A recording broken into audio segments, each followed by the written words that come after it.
I'm going to get us started at 6:34 p.m.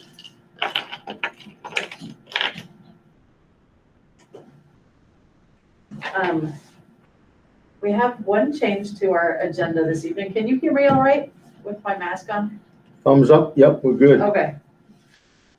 We have one change to the agenda this evening, and that is a discussion of the Albert Bridge School program. And that we will do under public participation. So I didn't really need to announce that, but there we go.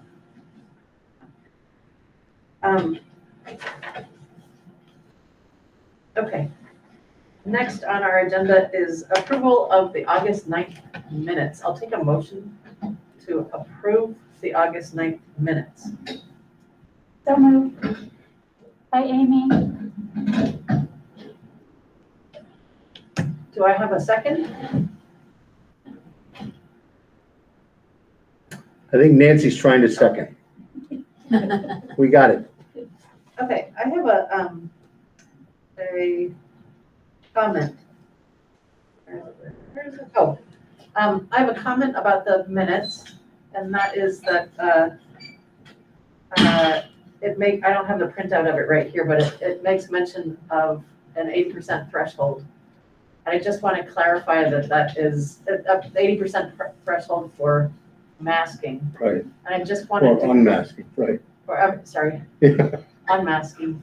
I just wanted to clarify that that's an 80% of the total building population and not the total eligible people being vaccinated. And the other thing we said is that's when we'll reconsider the masking policy. Yeah. It didn't mean that we'd eliminate it, but Right. we'd reconsider it, right? Yep. So I just wanted to clarify that. And also, there was a section, again, I don't have the minutes right here, but there was a section on the staff evaluation. And it said staff evaluation to measure staff climate. I believe it said something like that. And I just wanted to clarify that it is in part to measure staff climate, but also to measure progress on respective initiatives being explored. So. Yeah. I have a question. Yeah. Do we know now where we stand in our population, how close we are to that 80% in both schools? Yeah, that's a good question, Nancy. I mean, I think that we're going to be a long way from 80% because we've got those under 12 ineligible, right? So when you talk about building population, which is what Elizabeth was trying to clarify, you know, we've got over half of our building at Albert Bridge, all of the building, all of the children, you know, are not vaccinated. So we're a good distance away. We're collecting staff data now. We're collecting, you know, middle school and high school data. You know, we should have, by the end of the month, I think we'll have a pretty good idea of the totals of at least the eligible to be vaccinated.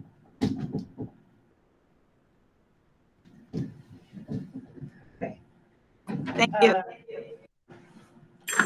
They chose to work right outside the window today for our meeting. They're taking down the staging, I think. So it's a little distracting, just so everybody knows that if we turn around, it's because things are dropping, and we hope that they don't come through the window. Does anybody else have any questions or comments about the minutes from the last meeting, August 9th? Hearing none, all those in favor of approving the minutes as amended, please indicate by saying, oh no. Mm-hmm. Yeah. You were right. What, I have to ask each individually during the online thing. Yes, now that we're Yeah, because we're hybrid, you probably should. Uh, Probably only if Amy you, says aye. Okay. Everybody, Nancy, how do you vote? Aye. And Rebecca, how do you vote? Aye. Okay. And Bill, how do you vote? Aye. Davis? Aye. And who else? Is that it? I think that's it, and you. I have an aye. Okay, let's move on. Okay. Public participation and announcements. Okay. So this is a discussion about, or we'd like to have a discussion, a brief discussion and update about the Albert Bridge School after-school program, which if you've been following along for the last 25 years, has not been terribly stable. It's been in many different forms, and it's had each of those forms being somewhat tenuous and somewhat temporary. And let's see, not last year, the year before last, maybe even the year before that, it was housed as a club at the school. And again, it was something of a stopgap measure. And then there were a couple of, we had Lara Farrell started Adventure Club, and we are eternally grateful to all of her incredibly hard work to get it afoot. But in order to get it licensed as an official program, we had a couple of polls, and those were a school Location. well, a location or facility, a school representative, and a director. And over the years, we hadn't been able to really fill all of those roles.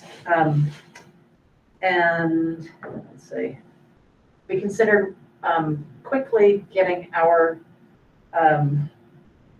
local organization called SKIP, which is School and Community in Partnership. We considered quickly getting SKIP turned into a 501c3 so we could run it through that. But we were wisely advised not to do that.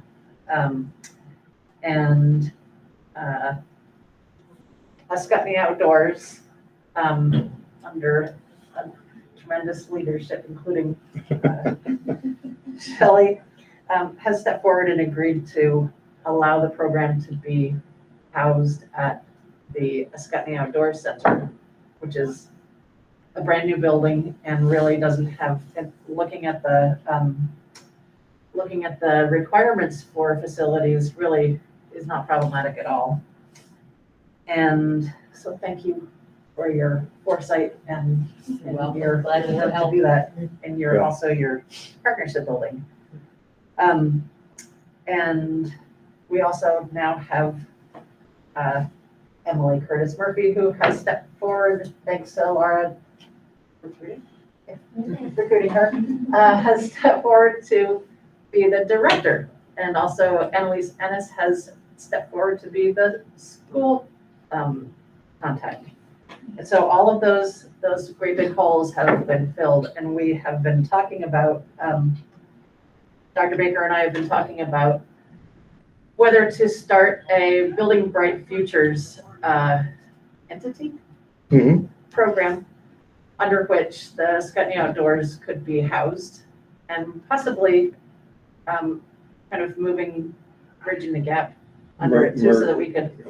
So That would be the Adventure Club would house, not Ascutney Outdoors. I'm sorry. Okay. I'm sorry. I'm gonna say, I'm gonna really have a tough time selling that to my No, board. no, no. Yeah. Sorry. They both start with an A. Language here is And they're both important. adventurous, sorry. uh, uh, forgive me, under which Adventure Club and possibly Bridging the Gap could both come under that umbrella. And then both of those entities could access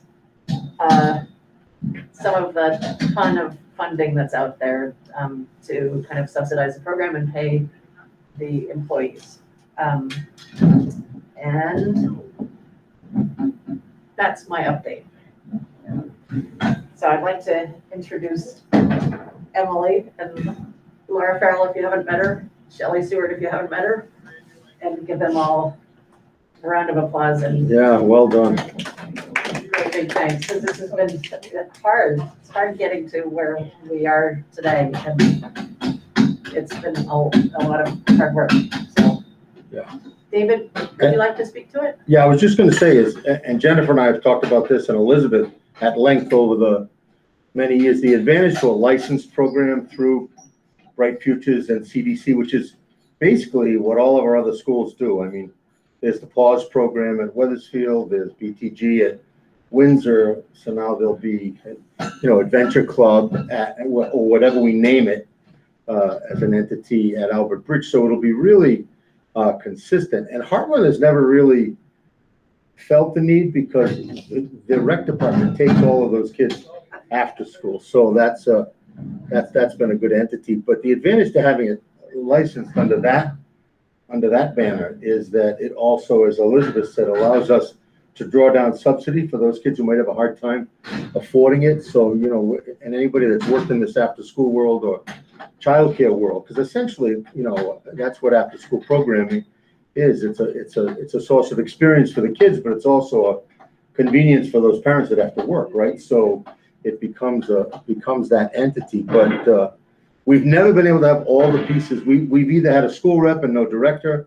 We've either had no site and so now the site has fallen into place thanks to Shelley, the directorship, thanks to Emily, and we're going to meet tomorrow to sort of just put the finishing touches on that.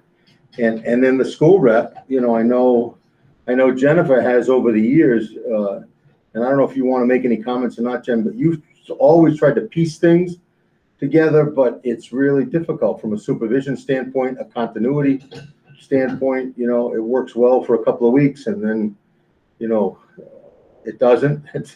So I think this really sets us up to be very successful. And the other thing I'll say last, and Colleen, this is good for you to hear. I would love to, eventually get Emily and who's the person you? Carrie Horn Right. from BTG. Right, together and just see if there's a way, as we said, that we couldn't house this under one umbrella and just make those programs work together, because there may be some things that could happen at the adventure. We've talked about this for so many years that we could use that resource, right, for even some of the kids in Windsor and vice versa. If BTG is going on a field trip or something really exciting, those kids could join. So I think we'll work on that partnership, and I think the pieces are falling together. It'll take a little while to kind of get pieces together, but I think we'll, and Emily and I can talk about this tomorrow morning. I think we can do some things in the short run. And I don't know, Jen, if you had any comments. I know you've really worked hard to try to pull it together. I don't even know if you knew half of this was happening this weekend as you were flying cross country, but did. Yeah, so I definitely was given heads up as the process was going on, thanks to a lot of people just being so incredibly passionate about this work. And I just want to say thank you to everybody who's stepping up. This provides a much needed opportunity for our families, for our students. And we know one of the few things that actually closes the equity gap are programs like this that are accessible to all students. So I think this is a huge step forward for our community. Great. I see Rebecca's hand up, Elizabeth. Yeah, I'm sorry, I was just jotting down what Jennifer was saying. Rebecca? So I'm not totally clear on who, what population, what group the facility is servicing. Is it open to not only the kids in West Windsor, but is it open to the kids in Windsor, and the other pieces, is this occurring with the understanding that Windsor has a recreation center already, or is it occurring to sort of fill a void for all kids in Windsor and West Windsor? Yeah, that's a good question, and I'll answer it, and Elizabeth, if you certainly want to jump in, but to answer the first part of your question, I think in the initial startup stage, this will be West Windsor only. It's sort of, because Windsor already has the BTG program as an after-school program for the, for the young kids. And what we've always been lacking is a parallel program for Albert Bridge. Whether or not at some point we can integrate those two, I mean, I think that could be the long-term goal. In terms of the rec center, and this is interesting because I just learned this in the last couple of weeks as we were trying to struggle with, would the rec center be an option for the West Windsor kids? And what I was told by the rec center director at that point is that the rec center really, other than last year, because of COVID, historically, they've never run an after-school program. The kids can drop in there if they want. It's sort of like a drop-in center, but there's no program, no structure. The supervision is, it's a modest amount of supervision. So that's why I bet you years ago, Windsor created the BTG program, which maybe to fill that after-school gap. And I know that, I had a talk with Tom Marsh this week about whether or not in the future we could talk about more after-school programming at the rec center, because the facility is there. But again, that's a different discussion, I think, at this point. So right now, I think we'll have the after-school program at Windsor, namely BTG, Bridging the Gap, and then we'll have the Adventure Club at Albert Bridge. And then we'll talk about whether, at some point we can integrate those two. I don't know if anybody wanted to add anything to that, but that's my understanding. I do, actually. I don't think I understood Rebecca's question a little bit differently, and maybe Rebecca can let me know. I think her question was, it's not so much whether the programs would merge in some way, but would there be an opportunity for Windsor students to go to the Adventure Club. The Adventure Club, just like vice versa, Albert Bridge students can go to the rec center and the Bridging the Gaps. I don't see why not if parents are willing to transport, but that's just my feeling. Yeah. Jen, did you want to take that first, and then I can add a little? Yeah, I think one of the goals is that we can find opportunities to share the amazing resources in both towns. I think the challenge right here and now are twofold. One is that we're just starting a program and we need to make sure we can staff it. The second, which is probably the more pressing one, which is we are trying to not even mix classes at this point. So mixing schools during COVID protocol, we just had, kids who have to leave our school who got, contact with another school, right? Somebody from another school because they're in after school sports. So I think one of the concerns right now is probably more the COVID issue than the capacity, but I can certainly see us moving forward to be able to find ways to blend. I know Laura in the past has really worked hard to try and include and navigate for Windsor as well as with West Windsor, and I don't see that in, once we're done with this code stuff to be a big hiccup.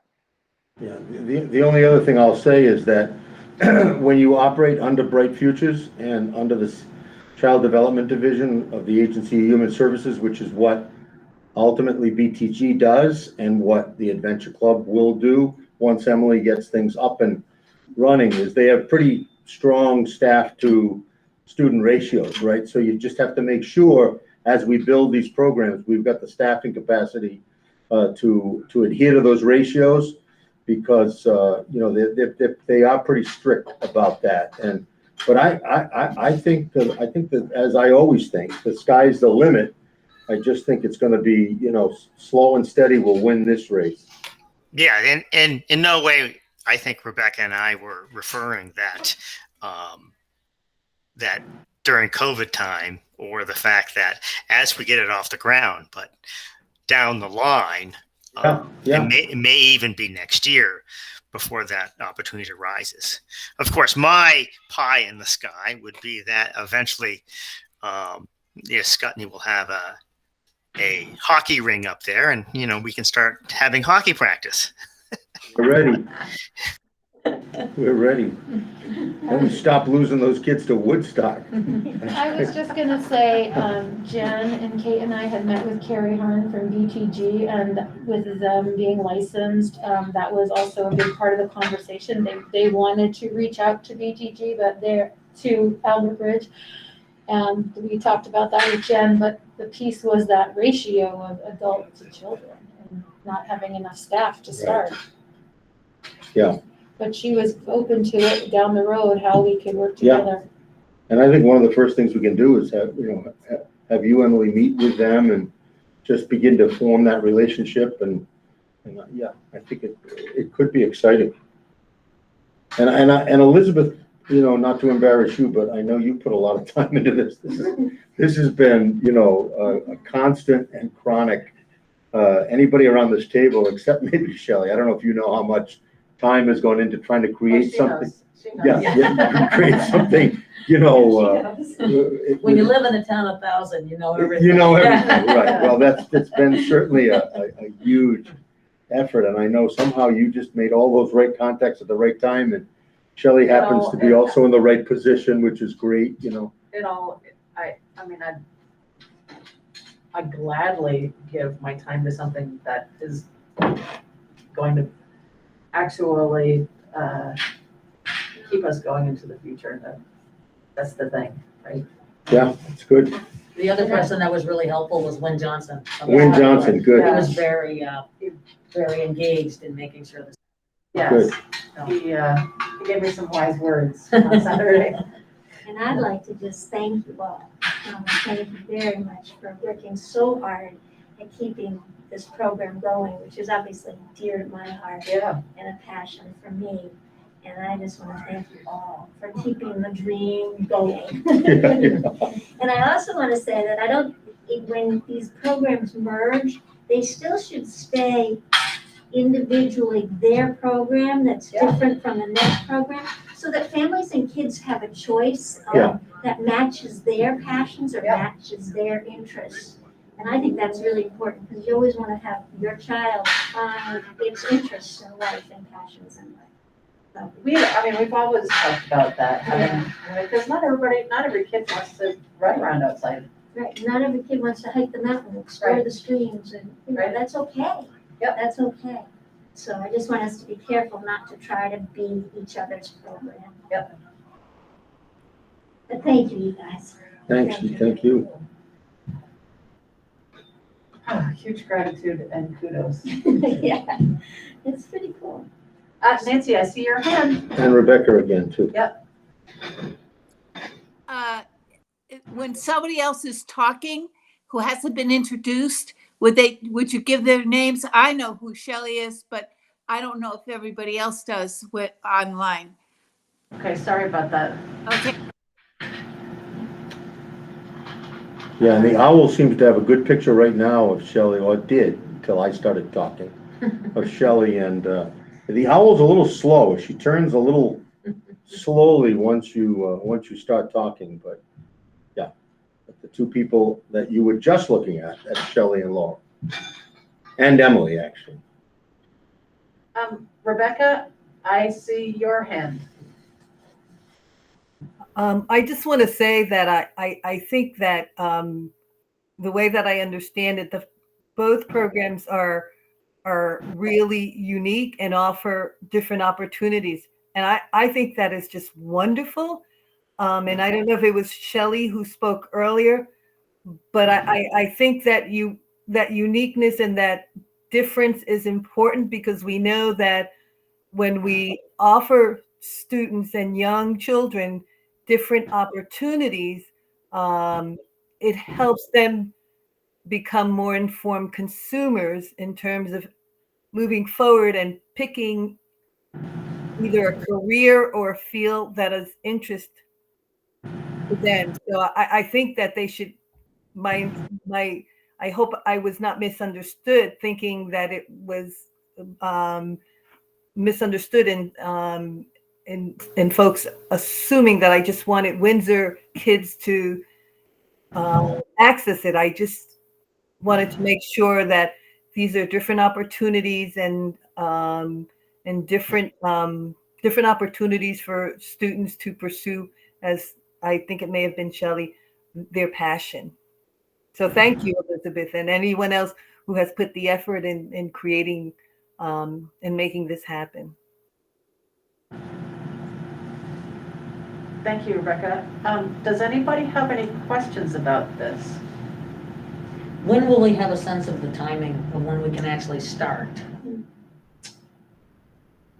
David, I think as soon as We make contact, Emily makes yeah. contact with the person at Yeah. Building Bright Futures, then it can begin. Okay. So, Yeah. and then she's got a 13-week long clock. Because there's a fair amount of paperwork. It's not overwhelming. I don't know if you ever done it before, Emily, but I haven't, but I did look through it. yeah, And it's there's an initial application, Right. which we submit right away. exactly, And then we have time to write our family handbook and all of the other. exactly. And that's some of the stuff we'll talk about in the morning. Yep. And then I'll give you the contact information of Bright Futures. It sounds like you've already reached out for some of the application materials, so yeah. I haven't yet officially made contact with them, but I spent a lot of time on the website. Good, that's great, yeah. So I think, I would say pretty soon, actually. I think we can get it going. So, yeah. Is that how it works? So, are there any other questions? All right. Thank you all for being here. Thank you all. Thank you. Thanks. Thank you. Take care. Nice to see you, Amy. Thanks, Shelley. Bye-bye. Have a nice evening. Good to see you. Thank Yeah, you. Thanks for having Good to us. see you. Thanks, you guys. Looks like we're on the right track. Yahoo. Thanks, Emily. Have a good night. All right, let's see. I have a couple of announcements. Oh, good. On September 29th, the Vermont School Board Association is having its regional meeting, and that will be through Zoom. And I encourage all of the board members to attend this regional meeting. The purpose is to conduct the business of the statewide association and to provide information and board development opportunities. And this year, after a short business meeting, Dan French, our secretary of the Agency of Education, will join the meeting, and he will provide current information on issues school boards are facing in the fall of 2021. Then the evening will end with a presentation by the employer commissioners on the status of statewide bargaining for public school employees' health benefits. And that's a pretty big topic right now, in case any of you were wondering. And anyone who is attending at this Zoom meeting will have opportunities to pose questions to the secretary and to the employer commissioners. So to register, you just go on to vtvsba.org and go to events and regional meetings. My other announcement is also VSBA. This is really exciting because it didn't happen last year.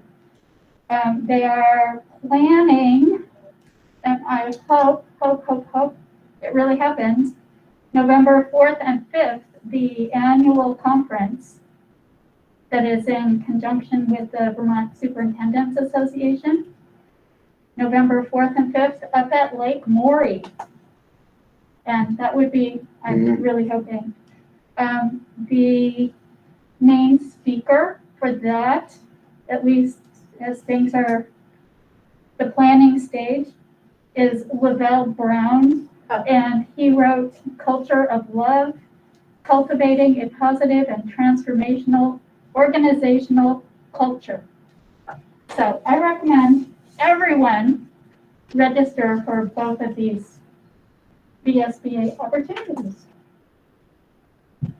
And just to tack on to the end of that, we have, how many hours of training that we're required to do each year, Amy? As a. Oh, the board chair? Yeah, Board chair. So it's yeah, just chair, okay. Yeah, just the chair, yeah, just the chair, 6 hours, yeah. But you'll get that training at that conference, Yeah.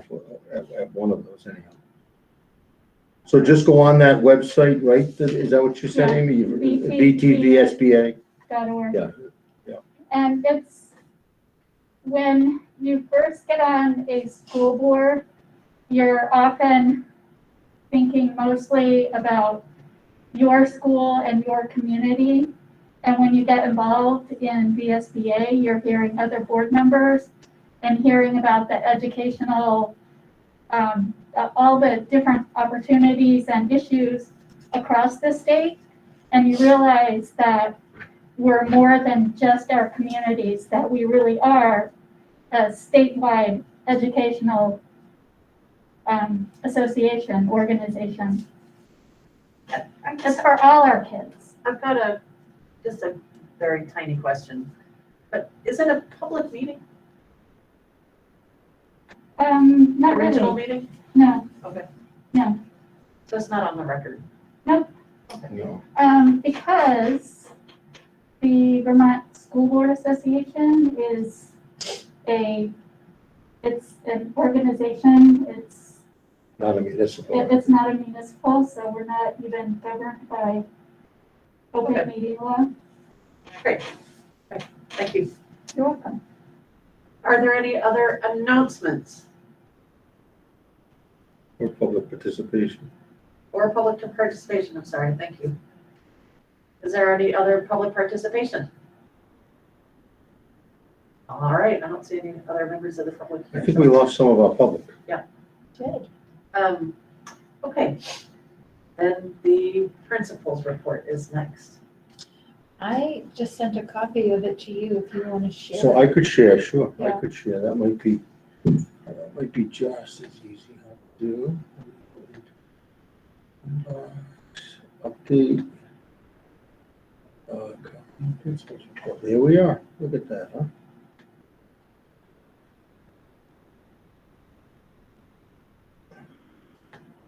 Let me share my screen.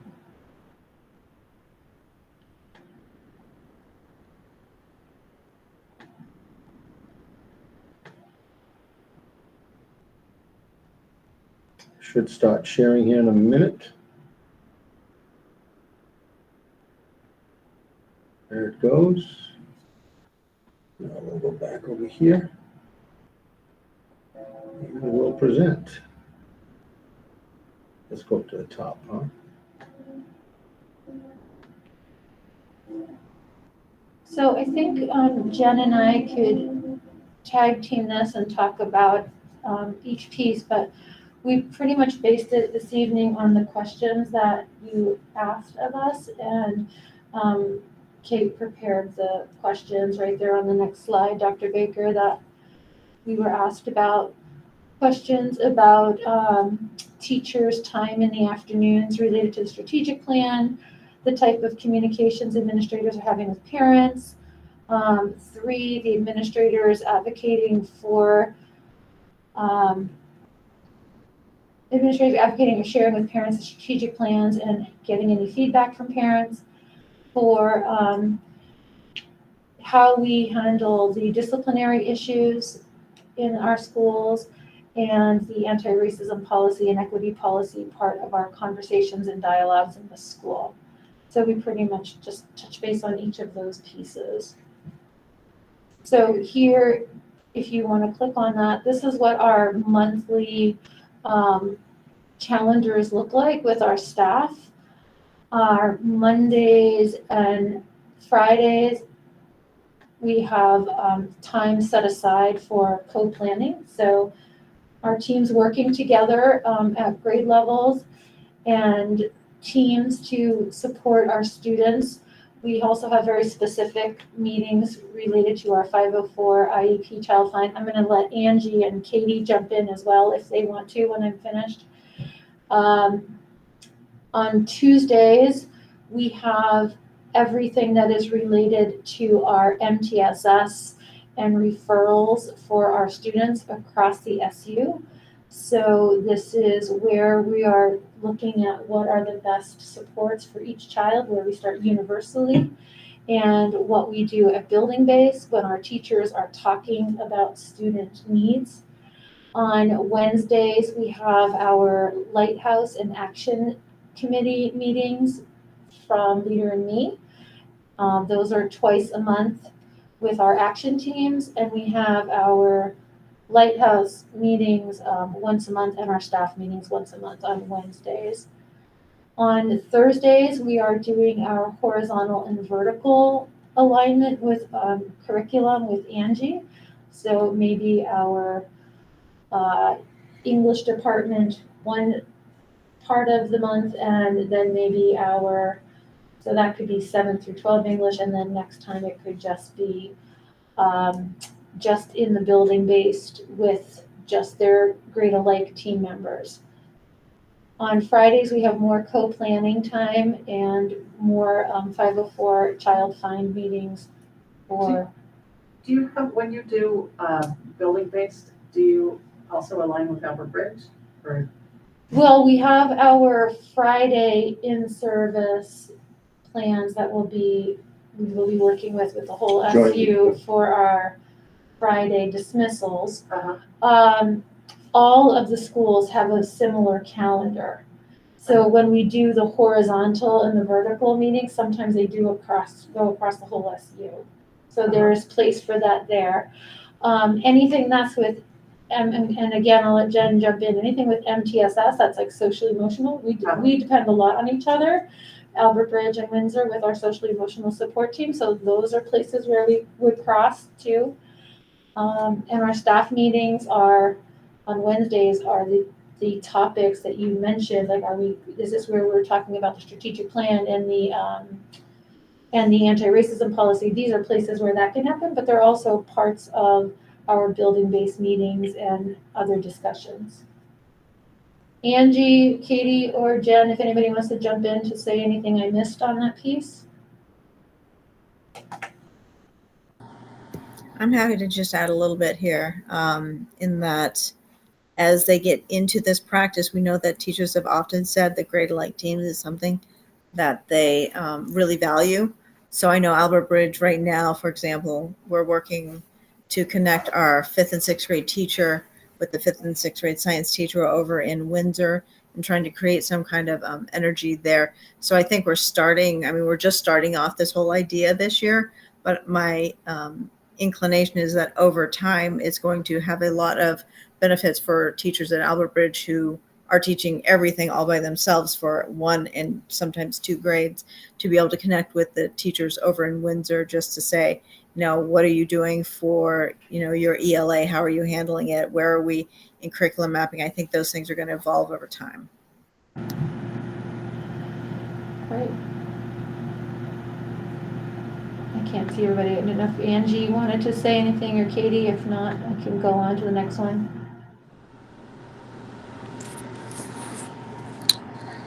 Hi, sorry, my phone is doing weird things.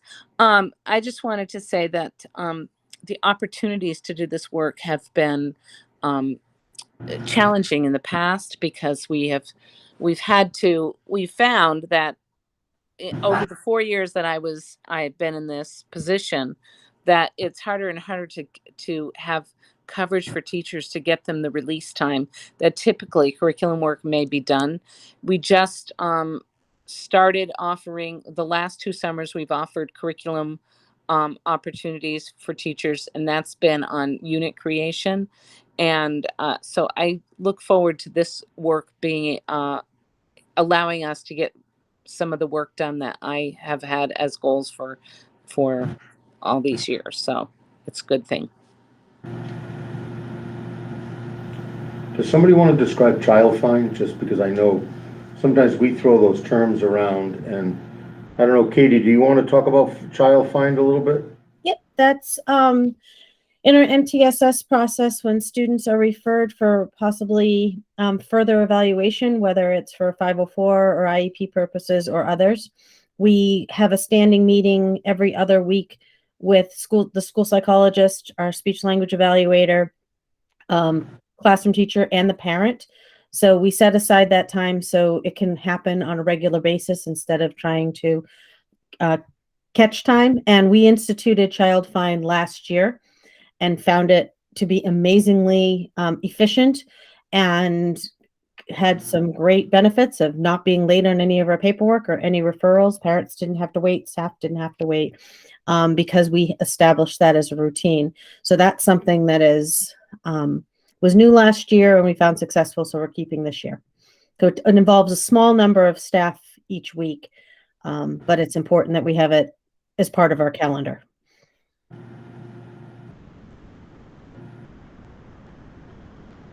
So the next question was around communication with parents. Wait. Oh, sorry, go ahead. I think Rebecca has a question. Sorry. Oh, you can see faces. Good. No, Amy told me. Thank you. Thank you. I think you handed out a collaborative practices packet at our retreat, and correct me if I'm wrong, but it breaks it down week 1, week 2, week 3, week 4. Is that similar to what you were just sharing? Yes. Yep. That's it. Okay, I just want to, and one of the things that I'd also was interested in, I think Jen touched on it, and when it's the highlight of some of these interactions when, and Jen commented on the fact that there was a collaboration or exchange between 5th grade teachers and 6th grade teachers, and some of what came out of that. That sort of helps at least me understand a little bit better how this this process you have is really going. So this is a great process, and it's really very clear. But I'd be interested in what are the highlights? What is it process? And I know it's still new, so you really can't speak to that. But is this something that is showing fruit? I do want to thank you very much, and thank you very much for this breakdown, because it does allow me to have a sense of what's going on during the week. Yeah.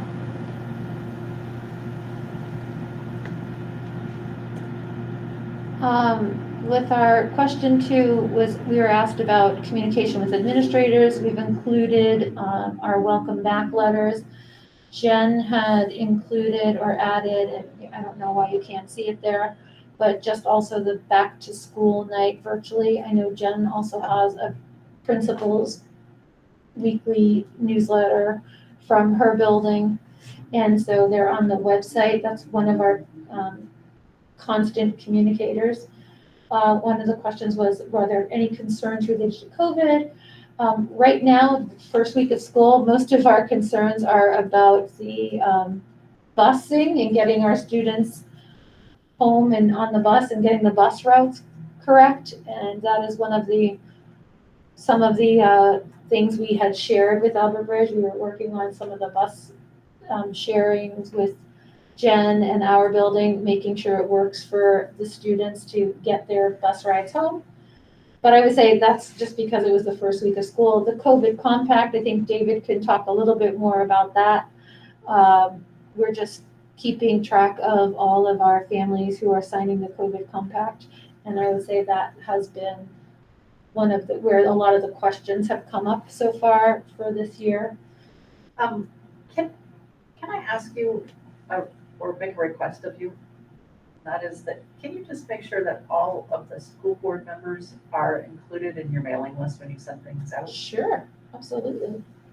And I can't see you, Jennifer, but can you do the same, please? Yes, we have not done that in the past, but we definitely can make that change easily. Thank you. I think we added everybody, all board members who don't have children, to the email blast that goes out every week to all parents and caregivers. But yeah, it's something you don't think about oftentimes, but I think it would be good for folks to know about that. Just in terms of the compact, that's a statement of agreement to the COVID protocols and procedures. And I'll tell you, our parents are really good about it. I mean, I think probably in each building, there's a handful of parents who really resist signing that, and generally they put them in touch with me, and then what I do is I just go over the protocols and just say, look, if you're having trouble signing your name, as long as you can tell me that your child or children will follow the compact, then, you know, we just put down, you know, refused to sign but agreed on this date. You know, I mean, some people just have trouble signing their name to things. I mean, I get it, and so we've come up with that compromise. We don't want to deny access to any child just because the compact happens to be an issue. But so far, we've been able to work it out with all the parents who, and again, there weren't that many. Most of them signed it very willingly.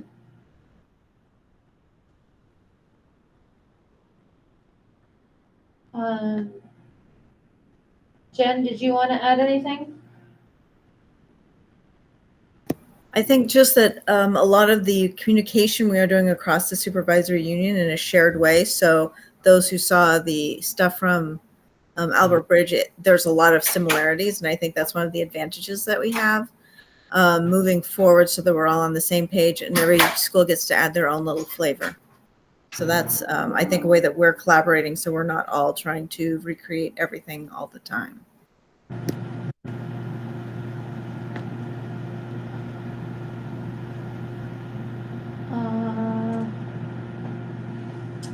Number 3, we have detailed the strategic plans in our welcome back letter, and we keep an ongoing set of links to all of those important pieces in our newsletters each week.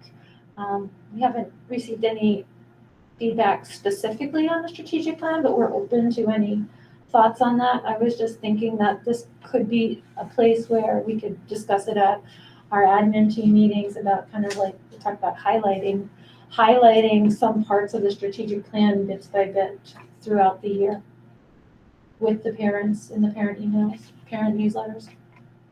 I think that's a great idea. Yeah. Number 4 question, the question was, how do we handle the disciplinary issues? We have, Albert Bridge has a behavior form, we have a behavior form, we talk about major versus minor. So it goes through the questions with the teacher, where did this happen, were there other students involved, what grade? With our collaborative problem solving, when we do a meeting with our students, we try to get really detailed. So we ask the teachers to also be detailed when they give us their information about it. And something we added to our form last year was very much related to our collaborative problem solving. Excellent. And whether That's the student has lagging skills, Yeah. do we have a reason why? So we made a lot of the connections to the collaborative problem solving work that we've been doing. That's And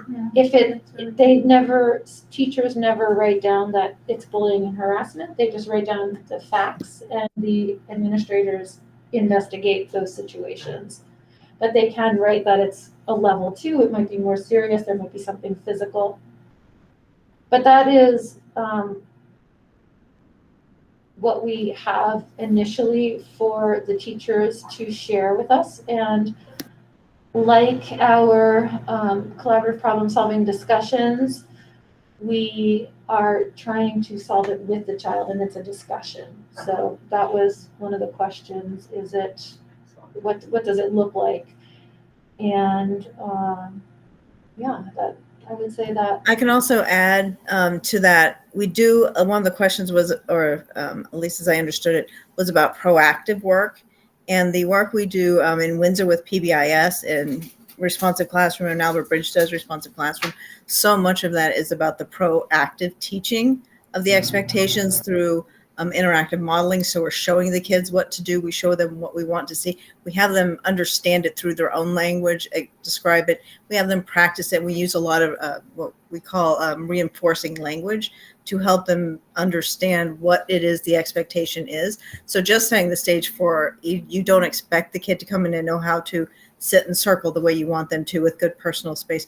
We teach it, we practice it, and we reinforce it before we even get into any kind of approach to kind of correcting the discipline if it's not happening. So we think about discipline being to teach. The other thing that we added a couple years ago was looking at stress behaviors versus misbehaviors, and that was the work we've been doing with Dave Melnick, and really thinking about when a child is able to grasp kind of what they're doing versus when they've tipped over a stress point and their behaviors are more in terms of fight, flight, freeze, flock kind of behaviors. So those are other things that we've added into over the last 4 years, in addition to the work that we're doing with collaborative problem solving, which is initially a reactive approach to be more proactive in the future. But more importantly, in all of these, it's very proactive in the lens with which we look at the behavior as communicating something rather than a kid just trying to get out of something they don't want to do or trying to get something they do want to do. So we're shifting our mindset, our paradigm around what behavior communicates. And that is probably the most proactive thing that we are doing across the board in this process. And as Jen said, just teaching the expectations with the PBIS and the responsive classroom, our students are really taking to having that Plan B conversation, like, how can I solve this? And so many of our young people are saying, I can go solve this with this child. And we have the experts in our buildings with our social and emotional team who've done the trauma training and have done the collaborative problem solving training, who lead those discussions to help students and also help the teachers be a part of those discussions with the students. So we're thankful because with that group of adults in our buildings in Albert Bridge and at Windsor, they support each other and go back and forth in both buildings to help with that. Nancy, I see your hand raised. Yes. How do you get the new staff, which there seems to be a heck of a lot of, up to speed on collaborative problem solving? So we do have plans in place. Part of our afternoon slots are with some of these teams trying to figure out how to onboard, as we call it, new staff members. And it's not just in collaborative problem solving, but with our collaborative problem solving approach right now, what we have going on is we have funding this year and next year through collaboration with Mount Scottney, some significant money to send people to Tier 1 training, or those who have been through Tier 1 and interested in going to Tier 2. We also have funds to have people start becoming coaches themselves. And then there's 2 of us who are starting the trainer track in order to be able to present that at a local level. So that as we move forward, each year we would be able to say our new staff needs this and provide it to them, whether we're talking collaborative problem solving or trauma-informed care or any of the work we're doing with, even Eureka or whatever we choose for our writing approach. All of those things are things that we need to do to support them. And that's a part of the plan that we hope to have better developed over time. I think collaborative problem solving is on the front edge of it because we've been so focused on it for quite some time, and we have some funding.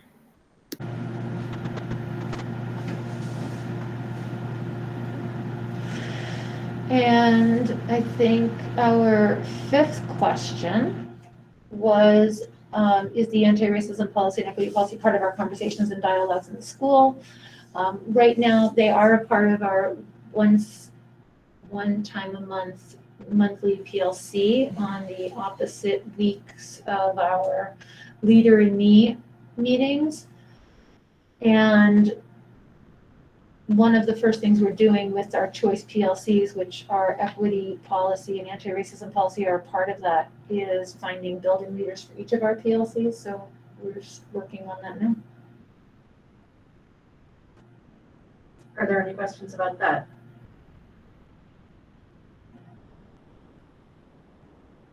Okay. Thank you ever so much, principals. Thank you. Thanks for directing the questions. We'll get those newsletters to you all. And next is Dr. Baker's superintendent. Yeah, I don't have a ton of stuff because a lot of it got covered in the body of what the principals reported, but I will say that that collaborative schedule that got developed, I think is really going to help keep all of those things on the front burner because, you know, you've designated a time and a place and a common language to basically talk about those and to deal with those and to start to assess progress in those areas, everything from the anti-racism to Leader in Me as we go forward. I'm excited to announce that there's a fairly substantial group of folks from the original anti-racism task force and the administrative team, the leaders who are also going to get involved with respect to the anti-racism initiative. And Amy mentioned this person who's going to keynote at the Vermont School Boards Association, but Dr. Lavelle Brown, who's actually been a part of implementing in his own district. He's a superintendent of schools and also a consultant. We're going to be meeting with him monthly, and it's a larger cohort because there are groups from other districts around the state. We had our first meeting last week, but this will be much more internal. You know, the task force was mostly external, but this is going to focus on our internal capabilities to decide, you know, where, when, and why we want to start what we start around that particular initiative. So we had a good meeting with him. I think the first step for us is going to be defining how we do sort of that base level assessment. We'll be talking with Dr. Crum, who we spent the summer with, unpacking that policy. But one of the things we'll do with Dr. Crum on Wednesday is really talk about how we can get some baseline data about, you know, what are we really trying to accomplish with this anti-racism policy and procedure. What do we want to work on and how do we want to measure that? And I know she reached out to me today. She's looking forward to helping us think through that. Transportation issues have been a challenge, especially in the Mount Scottney School District, but I think we've got most of them worked out, you know, thanks to the administrative assistants in each building, and working with Mike Gaudet at the bus company, and it's always a challenge, and I think we'll still have a few little things to tweak, but I think we've got most of it under control now. One of the things I think we have to talk about as a Mount Scottney School District is whether or not we need to add another bus, because part of what we're trying to do is yeoman's work with, I think we only have 3 buses right now, 2 for Windsor and 1 for Albert Bridge. And one of the things we're finding, especially at Windsor, is we have the largest number of students that have been there. I think Larry said since 2004 or something like that. It's like within the last 17 years, we're pushing well over 560, and you know, and a lot of those kids do walk, but a lot of those kids need to be transported. So we'll talk about that, you know, through the budget process. Go ahead. Before you move on from that, when you say transportation issues, can you be a little bit more specific? Okay, yeah. Really, what the transition we've been trying to make over the last couple of years since the merger between Mount Scottney and Albert Bridge uh, into the Mount Scottney School District is trying to get the bus company to see us as one district.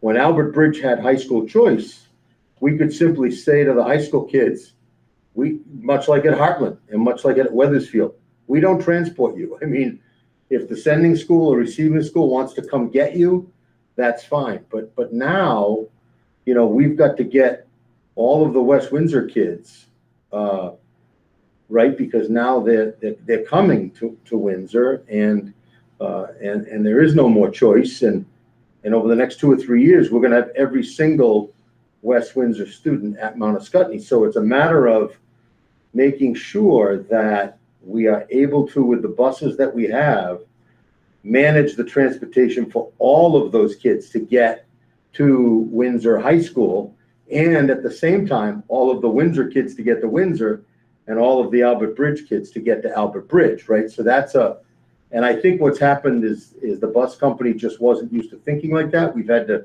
take a few steps back and say, look, and it's no longer that Windsor's just going to send a bus to pick up the kids who choose to come here. We've got to get every single high school kid here. And it's not door-to-door service, but it certainly is trying to find the right connections with the West Windsor bus and with the Windsor bus so that we can have that happen somewhat seamlessly.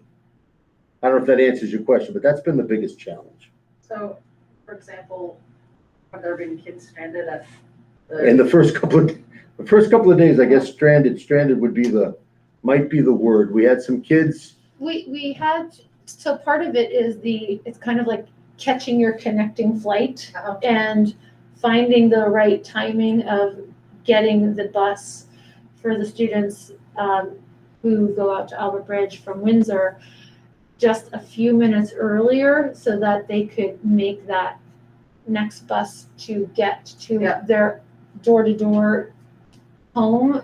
So do they still have a bus that just goes from here to Albert Bridge? Yes. At the end of the school day? Yes. Yes, but the difference is, in the old days, if you will, when they had school choice, right, we didn't have to worry about how the kids in grades 7 through 12 got to the center point, got to where they were going to meet that Windsor bus. We just said, hey, look, Windsor said, we want your students, you know, part of choice. We'll send a bus to Albert Bridge, but parents, you get them there. Now, that's really not fair because they're part of the district, and now we've got to do, not door to door, but we do some pretty logistical pickups in West Windsor. And as people who live in West Windsor know, there are some, you know, it's a pretty spread out geographical area and some pretty challenging roads.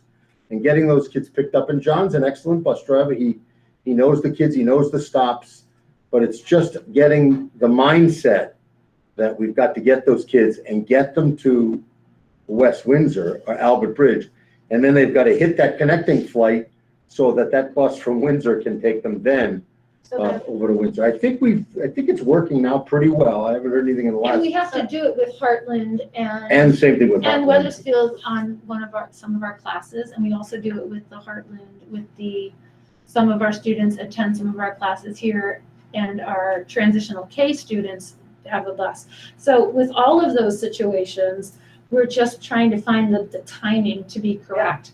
Because we're transporting Heartland to here, TK to there, Weathersfield to here, Weathersfield back, Albert Bridge here, and Albert Bridge back. So we're just trying to get the right timing. Are you, just to be specific and forthright here, are you having the students come from Windsor to Albert Bridge where they pick up with John the bus driver and they get on the Albert Bridge bus and go home that way? Exactly. No. That's how. No, they start at Windsor and they pick up the kids at Albert Bridge. My question is it a K-12 bus? Yes. It's a Well, K-12 bus. K-10. I don't know of any juniors or seniors on the bus. The juniors and seniors, they've got their license or another way they've got a friend that'll bring them. I mean, you rarely see a junior or senior on the bus, but K-10, you're right, Jen, K-10. Is there regulation about that? No. Elizabeth, my girls Sammy gets the bus at Windsor, takes her to Albert Bridge. Then she gets on the Albert Bridge elementary school bus with Lexi and is taken home. So that can be done. It works. It's just, I like what Colleen said. It's just making the connections, right? Coordinating the time. Yeah, I mean, if you've got a flight out of San Francisco, you got to make sure that flight from Chicago lands in San Francisco on time for you to make your flight. And I think it's working now, but credit to Jen and April and a bunch of other folks, Colleen, Kate, you know, we had to make some shuffle and, you know, but I think we've got it now. And some of it was just mindset that we're now a district, we're responsible for K-12 or K-10, you know, transportation, and we've got to make that happen. What I've asked Mike to do, because like Colleen said, we've got buses going to transitional K in Heartland. We've got, you know, we've got the two Heartland and Wethersfield buses to try to get the Heartland and Wethersfield choice kids here. What I've asked Mike to do is to just map it out and say, you know, do you have enough buses? Do you have enough drivers? He said, I think drivers are more of his problem than buses, but right now it seems okay. But it's for us to look at the whole route geographically Exactly. rather than by schools. Right. Like what makes the most sense Right. by who lives where to make the stops rather than Right. here's a bus for all the kids from this school, here's a bus for all the kids of this school. Let's make a route that makes sense instead of have two people go by the same. Surely there's a program for that. Yeah, there is. There's a software program.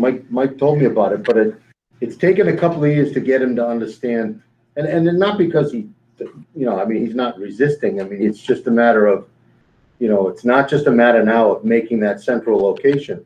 It's really a matter of, do we need a bus that actually picks up all the West Windsor kids and they could pick up some elementary kids too, and maybe, and you know, but I think that's going to take some work and some thought. We look at that. Right now, the connections seem to be okay. Once we got it set, I think it's okay. And thank you so much for all the work you did. Yeah, everybody put some time into this, without a doubt. So is that? So keep going. yeah, okay. So I've just got a couple of other things. We do have, as you know, our teachers are working without a contract, and we have a mediation session tomorrow, starting around 3. I'm going to get on a little early, Bill. Bill's our negotiator from Mount Scottney. He's put a ton of time into this, and you know, we're hoping with the help of the mediator, Ira LaBelle, out of New York, that he'll be able to help us come to some conclusion. This is the second negotiations in a row that we've had to go to mediation, but I think part of it is because the board is really trying to build into the contract, you know, salaries and a salary schedule that's sustainable over time, because that's important. And I won't get into all the details because I can't get into all the details, but I'm hoping that at our next board meeting, we can report that we have a teacher contract. And I wish it could be more than a 1-year contract, because we're doing this every year and it takes a lot of energy and a lot of time and a lot of resources. And a matter of fact, we have to start almost right away with the support staff because their contract expires at the end of this June. So those in the education field know that in a union environment, you know, you're always having to manage those labor relations, and it's hard. And I also think the teachers feel that too, you know, it provides a certain level of angst and anxiety, and I could feel that a little bit of tension this year as we started back. But we'll do our best to get it settled, and I think everybody's heart and mind is in the right place. Bill, I don't know if you wanted to say any more about that or not. Well, I could go into the details if anyone has 3 or 4 hours, but yeah, I think that pretty much sums it up. Yeah, that's good. Two last things. One, and I sort of, you know, alluded to this when we talked about the compact, but I just want to give a shout out to all of our families and all of our kids. I know I say this in my email blast, and I hope it doesn't sound placating or, but I'm just so impressed with the way our kids and our staff and our communities have supported the protocols. I mean, you look around the nation and you see what some school board meetings look like and how people are fighting the masking mandates and the vaccine encouragement, and in our case with staff mandate. And I think for the most part, people are rising above it and they're doing what they have to do. And it's always heartwarming when I go into those buildings and you see those little, right down to preschool, those little 3-year-olds, 4-year-olds, 6-year-olds, and they've got that mask on, and and they take it very seriously. And that's a credit, I think, to our families and to our staff. With respect to the mandated vaccines, I think the staff has reacted pretty positively to that. I think having the medical and religious exemptions have helped. We've had no medical exemptions. Matter of fact, I doubt in this environment a doctor would write a medical exemption, but I don't know. We're just waiting. We don't have one yet.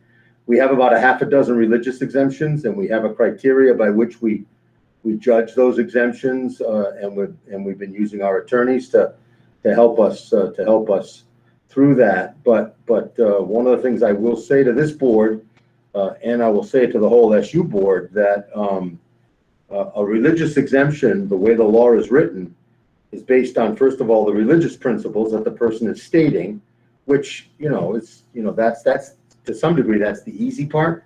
The harder part is that the second part of religious exemption under the law says that the exemption can't cause undue hardship on the part of the school district. So one of the things the administrator is going to be working with, and I have to work with, and our HR department has to work with, is as we start to approve these religious exemptions, if and when we do, and we're going to initially probably approve most of them, is then if in fact that results in more quarantining or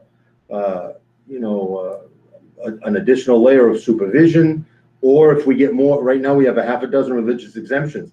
If that should in the next week or so turn into 25 or 30, then I think we have to look at, and I'm hoping it doesn't, then I think we have to look at whether or not that's creating an undue hardship, because this is, as has been stated by others, in the medical profession in particular, that right now this spike and this crisis is, it's really a crisis of the unvaccinated. Not everybody believes that. Not everybody holds true to that. But that's what our supervisory union board has stated. That's what all of our individual district boards have stated, is we want people vaccinated, because we got a bunch of kids running around our buildings that can't get the vaccination. And I know I've talked to parents, and as soon as that vaccination is available, they'll vaccinate their children. But in the meantime, we're operating in an environment where we've got a fair number of people in our buildings that aren't vaccinated because they can't be vaccinated. So we're working with our staff, we're working with the union. By the way, the Vermont NEA and our local association supports this mandate, and they've been talking to their members about get vaccinated, bottom line. So it's been a challenge, and with those who really have a philosophical difference or a religious difference, they struggle with this. But I think we'll get through it, and I'll keep the boards posted on how we do with that. I think that's it. I think that's it for me. I know it said legislative update, but not, and I don't mean to insult Elizabeth, but not much. I haven't gotten much new legislatively. I mean, I think. Well, we're not in session. We're not in session right now. But I don't know if there's anything Elizabeth wanted to talk about that. If anybody has any questions about the task force on the implementation of the equalized pupil weighting formula, go ahead and ask me, but at a separate time. Yeah. I've been attending all the meetings, and it's very meaty. I gave testimony last week, but I'd rather not suck up all this meeting talking about that. The one last thing I'll say is that collaborative time that everybody talked about and that the principals reported on, That's how we're embedding the priorities, right? So that's where you'll see things like the middle level model and Leader in Me and anti-racism. I mean, I just want to reemphasize that that's how we have internally embraced those initiatives and given ourselves some time to be able to sort that out and provide leadership. Because not one person can't do it all. And if we really believe that we're all leaders in this process, every staff member, every student, then we have to do this together. And I know for me, and I think some of the administrators, we put a lot of pressure on ourselves, and that's not a bad thing. I mean, we get a lot of type A personalities, I think, on the administrative team, but we have to understand that we need more voice from staff, we need more voice from kids, and that's the purpose for that collaborative time. I'm done. Finally. Just kidding. Okay. Next on our agenda is items for discussion. The goals that I could think of off the top of my head are the ones that wound up in the agenda. I had been trying to think of them off the top of my head without being able to look at the minutes.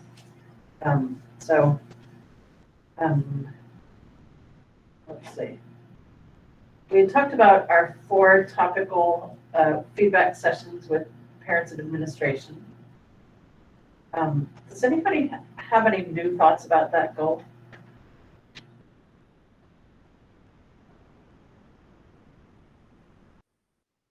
Yes, Rebecca.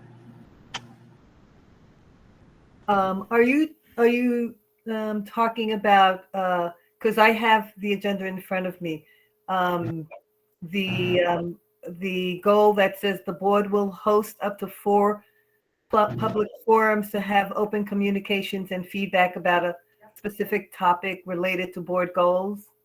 Yes. Just David, would you mind turning up the volume a little bit? Yeah, I can do that, sure, for the people who are speaking. Yeah. Okay, yeah. Rebecca, would you mind getting a little bit closer to your microphone? Sure. Can you hear me? Better. That's so much better. Thank you. Yes, that is the 4 forums is what I was making reference to. Does anybody have any additional thoughts other than what we discussed at the last meeting? If not, let's move on to a couple of the other goals. I did. So we have the topics outlined though, right? The 4 topics? Yeah, I think we do. Okay. I think we do. It's just a matter of the logistics. Yeah, it's just a matter of the logistics. And it sounds like, at least in the temporary, they'll have to be virtual, right? Is that what we're thinking? Yeah. Yeah, okay.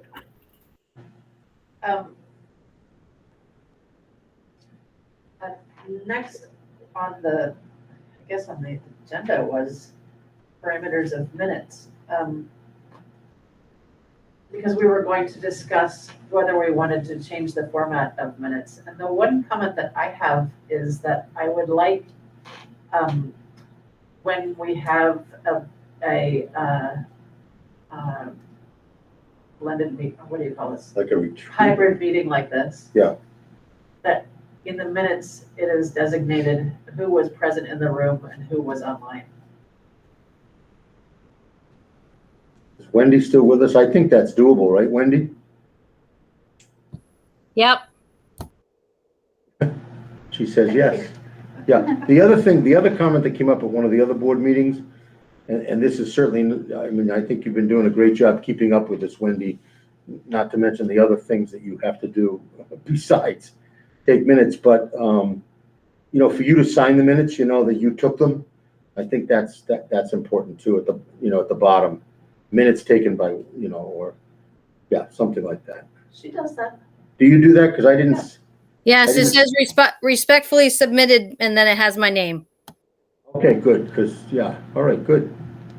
It was not this board that noted that, it was another board, but maybe you didn't take those minutes. I think it would be be helpful, and I didn't see whether the minutes were on letterhead or whatever, but if you could put the district mission statement at the top.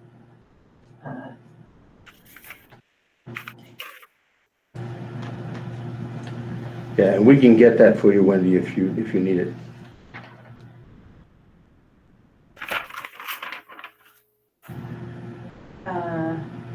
Does anybody else have any? Okay, oh no, that's minutes, okay, yeah. Anybody else have any questions or comments about parameters of minutes? All right. I would just say, Elizabeth, from my end, while we're still in a hybrid mode, it's really helpful for me to have people state their name before they speak because I can't see them. The owl doesn't necessarily keep up with the voice, as someone mentioned earlier. So, and like you did earlier, going around the room for a vote by name roll call is helpful because if there's a descending vote, it's very hard for me to kind of track back to make sure I got that right. I think we're supposed to be by law Doing a roll call. So when there's online participation, so no problem. This is Elizabeth. By the way. Okay.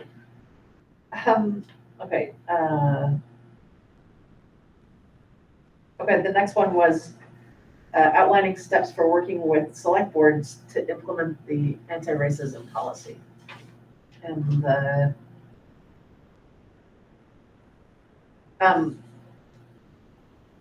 does anybody have any additional? Oh wait, does anybody have any additional thoughts about that? Davis McGraw. So yeah, I would just kind of throw in there and remind folks that the Windsor Select Board actually recently formed a Justice, Equity, Diversity, Inclusion Committee that's charged with having these specific conversations, and there's actually elements of that built into that committee's charge that have to do with engaging the school system, having a student liaison as part of that board. So I think there's a real opportunity for connections to be made there. Do you think we could have a board liaison to that, like to sit in on their meetings at least? I was thinking when it was this is Amy, when the Jedi Committee was being formed, a lot like the Windsor Improvement Corporation has a school board representative. Yep. That the Jedi Committee should probably have a school board representative. And I would be willing to do that. You would? Unless someone else wants to take that on, and I'm also fine with that. Davis, are you already on the Jedi Committee as a community member or no? No, I'm not. I was involved in the steering process for that, but I'm not on the committee itself. Is everybody all right with Amy being our designee? Excellent. Thank you so much, Amy. That's great. And then what about in West Windsor? Elizabeth, do you have thoughts about that? Like how to approach that select board? I have some, unfortunately, our time with the West Windsor Select Board is West Windsor Select Board's meetings are concurrent with this meeting. Okay. And so it's very hard to be able to meet with them because we're meeting. But I'll talk to our select board chair and see if I can work something out with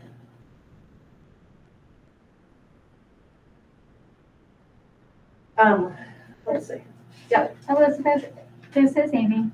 It just occurred to me, something I remembered. I know at least once a year there are other school districts that their board meets and has a joint meeting with the Yeah. select board of whatever town the district is. Yeah.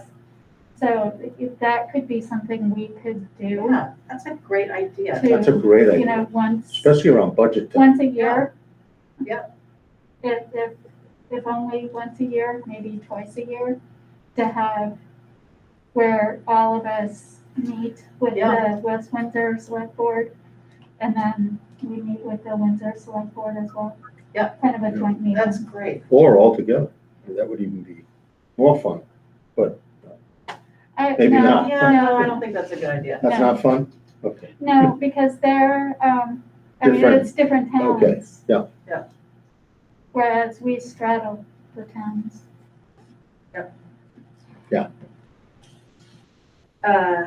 Okay, that's a really good idea, thank you.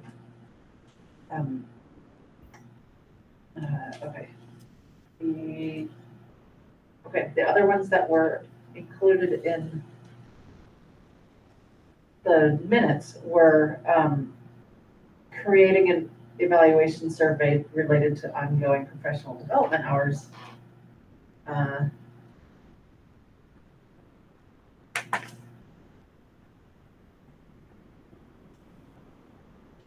And that was actually supposed to evaluate progress on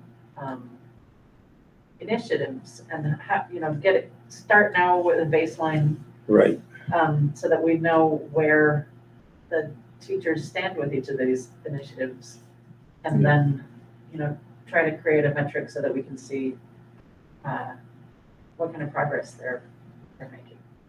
And that's exactly what that was. And Angie, I know, Angie, you and Brittany have been putting a lot of time into how to report out on the progress data, the academic progress data, along with some of the other, what we call soft skill data. I don't know if you're still with us. Do you want to talk a little bit about that? And I don't know how close we are to a template and a format to do that, and whether that would be at the individual board levels or the SU board level.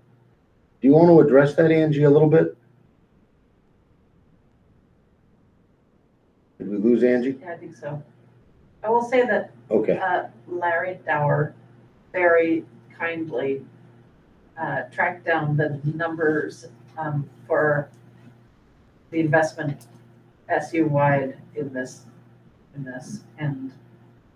it is $4,955 of worth of collaboration time every day, which winds up being $867,161 investment, which is A fair not investment. insignificant. Right.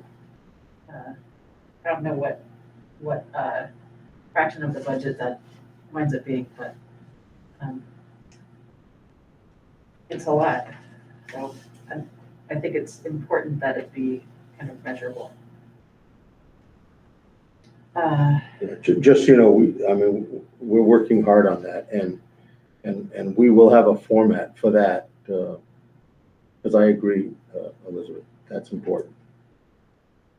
Let's see. Create board evaluation. I don't think we're gonna, does anybody have any thoughts about creating a board evaluation? Amy, you had talked about the VSBA tool. Yeah, so I was thinking, definitely for the SU board, but, we could do that here as well. We could do the Vermont School Board Association board assessment.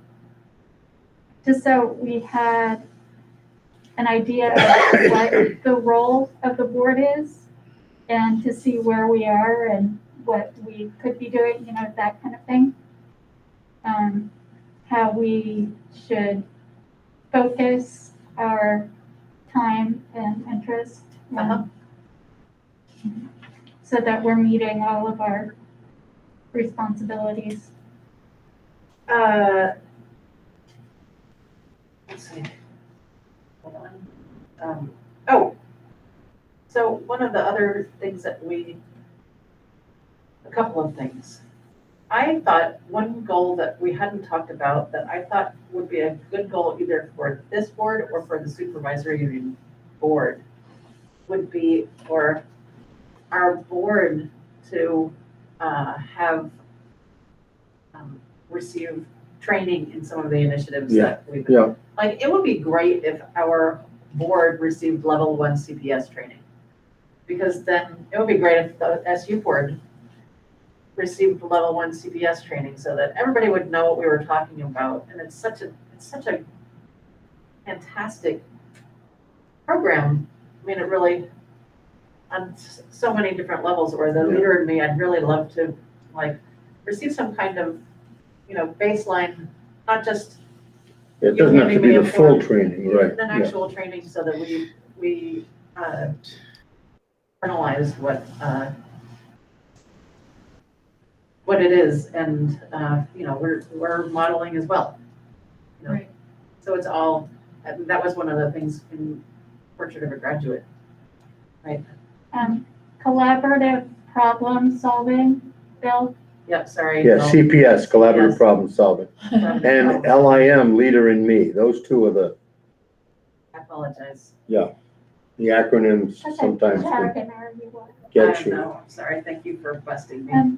I'm sorry, I have to interrupt. I,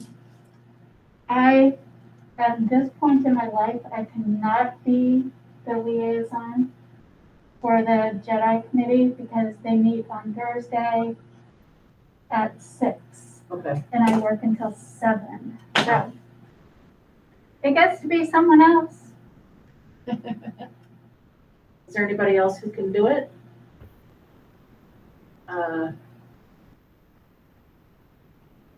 I would do it, but I just not I have the totally bandwidth. certain that I have the bandwidth if I'm just not certain of whether my schedule is going to be consistent.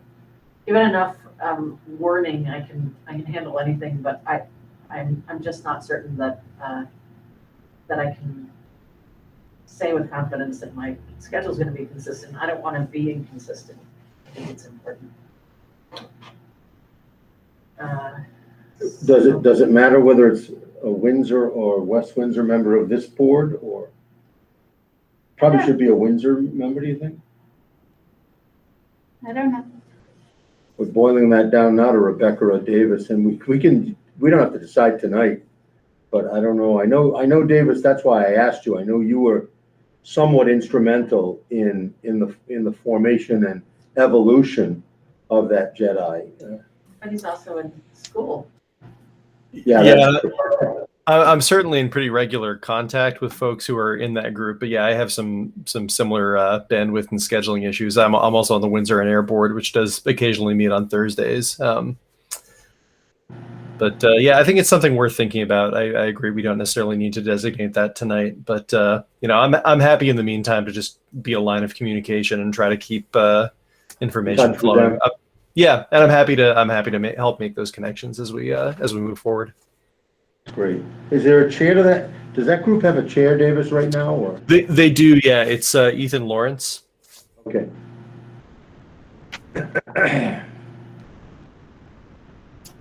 I think I'll see if I can find the information for that on the Town of Windsor website, and I can drop that in the chat. Great. That's probably where you found the time, right? Okay. Let's see. Where are we? Okay. The academic goal question. We left this open, but we were going to talk about, and now we are at 8:08, so we're not going to run over.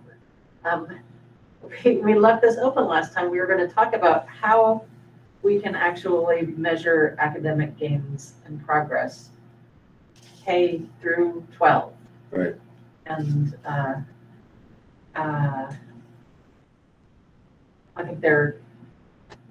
think that standardized tests are one tool, but they're hard to justify in a school so small as Albert Bridge because they're not statistically relevant.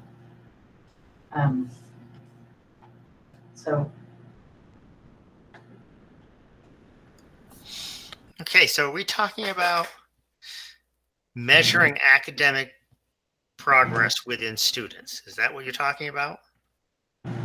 we were talking about, I think we were talking about measuring the progress, like, of the schools. Okay. Of the schools. So, I mean, obviously, we measure academic progress by grades. But there has to be, we were going to have as one of our goals, finding a way to measure the progress of the schools and overall improvement. And we had talked about the possibility of, we talked about coming back to the possibility of future plans of graduates as one measure. So we talked about that at the last SU board too, right? Yeah. Yes. So I did reach out to our high school counselors, and I can get that document to all of you, and I was going to send it off to you to the SU board. They're just going to clean it up because it was an internal form that the students did, and it had some things on there that were private about credits that kids needed. But once Mr. Pickering and Ms. Vivian clean that up, I'll forward that to you guys probably by the end of the week. But is there a way that we can keep track of it so that we, you know, or Over time. Over time, so that I don't know if that's necessarily the only piece of data that you want. You No, know, it's not. Yeah. Of course, not the only Right, piece right, of data that we right. want, but we also don't want a snapshot of 1 year. Right. You know, and I don't know how to. I mean, I think evaluating that is somewhat subjective, right? Right. So. Well, you know, one of the things I remember when we were working with Mike Nicholson, he introduced us to this national clearinghouse that for a relatively small fee, they can, I don't know how they do it, but they can get right down to our graduates and look at like a 5-year or a 10-year continuum. So I can follow up with him too. I remember that after the last SU meeting.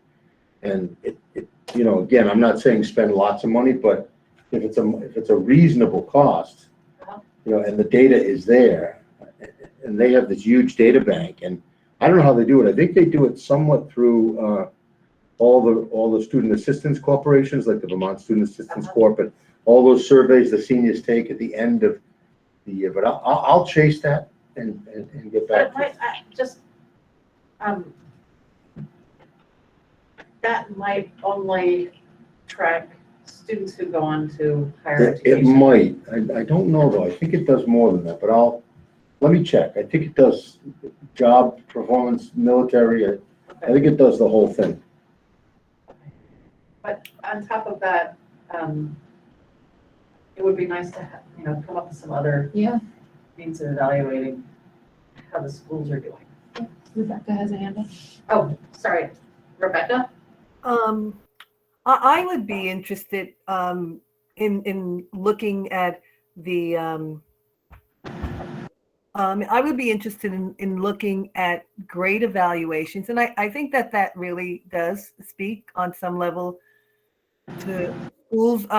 What we're finding is that many students that start off in middle school do not graduate with their class. And I think when we look at grade evaluations, we do have expectations of 5th graders and 6th graders and 7th graders. And I think if we can look at grade evaluations, we can identify, or at least at the end of that year, if we are finding that 10% of the students are just not below level, I think we can address those areas easily, as opposed to just moving them on, allowing them to register for classes, but below class level. So I really would be interested in looking at annually some sort of a report which says, okay, so we had this year, we have a certain number, we have 65 7th graders that are coming in. Are those 7th graders, you know, how did they do year 1? How did they do in 8th grade? And did they all graduate at the same when they were supposed to? And if not, why? But we wouldn't be looking at that at graduation, we would be looking at that at the same year that they're in a particular grade. That's something that I would be interested in looking at, and I don't know if it's possible, but what a great conversation that would be for teachers to be able to say, okay, we've got a group of students that are really challenged in math or in the sciences, or and that's an area that we need to work harder on. And how do we do that? So it becomes an opportunity to not only identify a problem, but address it, attack it immediately, and address it as a group, as opposed to addressing it as one teacher alone. Or so that's one way I would like to see maybe schools evaluate how schools are doing.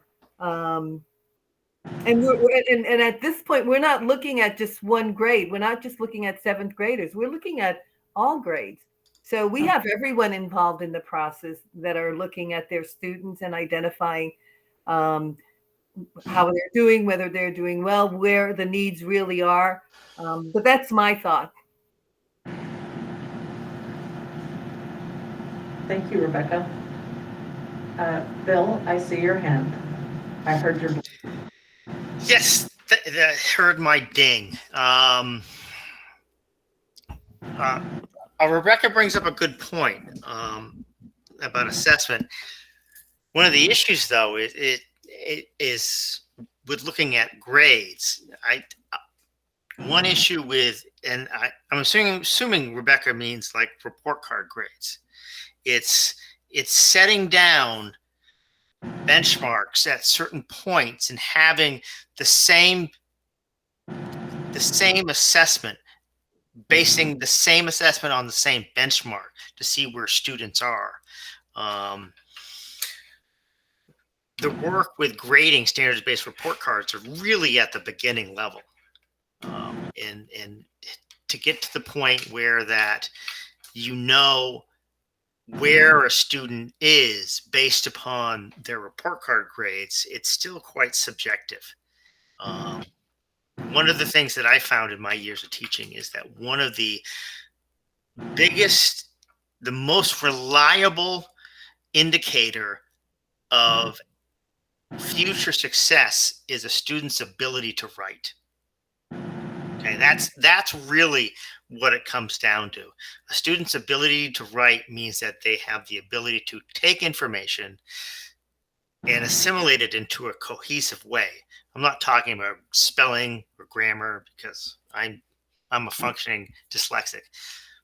But a student's ability to write and to be able to measure a student's ability to write, that really is the first step to what you're talking about, Rebecca, is to be able to see where a student is as a whole academic, not just individual pieces. That's my 2 cents. I'll let it.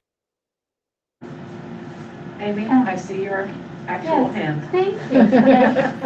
And this is just an aside, Bill, what you were talking about, the ability to write.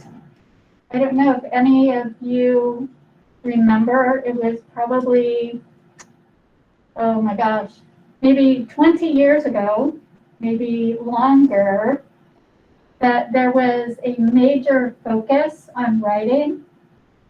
When I was doing my student teaching at a particular local high school, every day at a certain time, all of the students went into one room, or, they went into, and in like 10 or 15 students went into a room, and they wrote an essay, and they were given a topic to write about, and just to practice to be able to write an essay. And that would just be a really cool thing. It's almost like, drop everything and write, drop everything and read, that kind of thing. Yeah. The students weren't always really happy. There was often, you could hear the groaning as that time approached when they knew they would have to sit down and write. But there were also quite a few kids who became pretty proficient at writing essays I and ready think they for just college. I think they increased the weight of the writing portion of the SAT, although the SAT itself is going down in weight. Yeah, as a whole, yeah. But there's also the essay portion of a college application.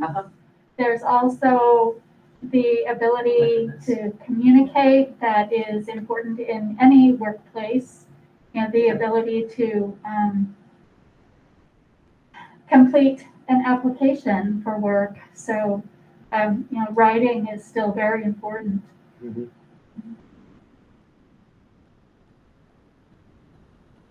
Yeah, of all my children, my son probably was so far has been the least academically successful, but he was able to just kind of coast through college and high school because he could write. I was gonna say he probably could write. Right, Yeah. because in 5th and 6th grade, he learned how to write. And I had him as a 5th grader, and I drilled it into all my students. It's called integration. In social studies, we taught reading and writing. In math, we taught reading and writing. In science, we taught reading and writing.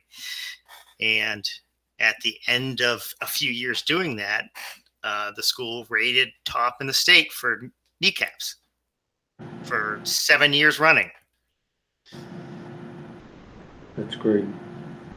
Yeah, well, I think everything you said is exactly what, I think we're all on the same page, trying to figure out that, Rebecca, I think what you're talking about is, sort of following that cohort. And now that we're a single district, we don't have to worry about identifiable information because, sometimes that was the case at Albert Bridge, but now we can report out the data, K-12, and we've got several indicators that we follow, including some of that proficiency-based grading. I mean, it's no more numerical or ABCD, but but we do keep track of the proficiency. So I think we could come up with a way, and we're talking about that at the administrative team level, of reporting out that data when we have, and follow that cohort. So we see 7th to 8th, 8th to 9th, 9th to 10th, and not only completion rates, but just how the kids are performing. We're also, the other thing we invested in this year too is the Pandora software. I mean, we went through a training on that, and that's where you really get these other softer skill indicators about how kids are doing, and some of it's the academic stuff too, but it does start to benchmark it out for us. So we'll take this under advisement and get back both to the SU board and to the Mount Scottney board about how we can track this stuff. Well, because now we're different. We're different from the other That's right. districts in our in our SU. Because 2 buildings, 1 district, yeah. Yeah. Well, because we can go K-12. K-12. Yeah. We don't have to wonder after. Exactly. Wait, somebody just posted something. Pandora or Panorama? Panorama. Did I say Pandora? Yeah, you did, David. Yeah, Sorry about I've that. been using, we used Panorama last year, and it's Pandora's box, but it's Panorama. yeah, it's a good program because it blasts out emails to students and staff, and there's a whole different building system that you can do into it. It's really useful data. We heard that from a lot of districts, so we're going to take a shot. Yeah. That Angie was instrumental in getting that for us. So, does Hartford use it, Bill? Yeah, we used it last year, and I gotta start getting it set up for this year. I mean, right now, the one big issue is just a lot of information. There's a lot of data you can give, and even though we've only used 2 parts of it, we still have a lot of data. And then using that data and setting up the teams to disaggregate it and but you can't use the data until you have it. Yeah. I'd like for us to move on to our last subject before we discuss our next meeting, if that's all right. Sure. And that is vaccinations. And this pertains to student vaccinations. And because we have high school students who are eligible for vaccines and middle school. middle school, and the implication from something or an article or a sentence, perhaps, I read in the New York Times yesterday, said that we can expect Pfizer to be rolled out as a 5 to 12 vaccine by October. That didn't come from the CDC, so I can't imagine them making that kind of prediction. But Bill, I see your hand. Yeah, I think this is a pretty important topic here. I kind of felt steamrolled at the, not necessarily personally, but just sort of, it was pushed very hard at the SU meeting, and it wasn't until later I figured out why the Heartland SU board members were pushing so hard. But we don't need to get into that. About the staff vaccine. Yeah, they were very upset, and I think they had reason to be upset. I kind of wanted to slow the roll a little bit and to look at some options for our staff, but I'm not sure that's a good idea at this point. But to piggyback off of what Elizabeth introduced is the fact that our high school students are eligible for the the approved vaccine. I'm not sure we have any middle school kids who for the approved, or is it 15 to 8? I think it's 15 to 18. So maybe there might be some 8th graders. That's 12 and up are eligible, right? No. For the approved. Oh, for the approved. No, for okay. the approved, yeah. And I don't, just like staff, I don't think we can put expectations on students for anything that is not approved. At the same time, though, I don't think that we can mandate a vaccine to the general population. My biggest concern right now is the fact that the rollover for the student vaccine is going to be it's going to be down the road, January, February, March, realistically, until things are really full speed. And so my concern is inside sports. And I mean, I don't know how everyone else feels about it, but I think considering the fact that we have the only high school in the SU, I think it's an issue that we should talk about. And it may not necessarily be this staff meeting. I mean, this board meeting, but the fact that high school students will be mixing inside with other schools, high school, and sports is not a requirement. So I think it's something to be discussed. I agree with you, Bill, and I would also add that I got the sense today that Dan French is planning to make reveal some kind of guidelines about that tomorrow. But I still think it would be useful for us to discuss both eligible students who are currently eligible to be vaccinated, and also let's just pretend for funsies that a vaccine was approved for late all October. people of all ages. Yeah. Tomorrow, let's say it was tomorrow. Okay. Because what difference does it make whether it's October or tomorrow? I think it would behoove us to not be reactive, but to at least talk about it. Mm-hmm. One of the things we need to talk about is we got on a very early list with the Vermont Department of Health. We have a liaison. I just got an email today to